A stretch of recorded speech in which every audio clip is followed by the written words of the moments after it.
How to download stickers on Discord mobile. Now, in order to do that, what you can do is you can head over right here to their homepage and then just put right here your Discord text channel. Now, just click on the stickers or emoticon and then click on the stickers option. And then just choose in here a sticker that you want to use. For example, we have in here this one. And for this, let's also send another sticker that we can use. So we also have in here a lot of selections for stickers that you can choose from. You can explore them, you can see them right here or send them to your channel. And in order to download that sticker, you can just head over and then long press that sticker. And then you can view more stickers option through there.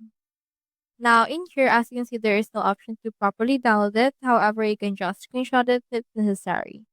So that's how you download stickers on Discord mobile. Hope we helped.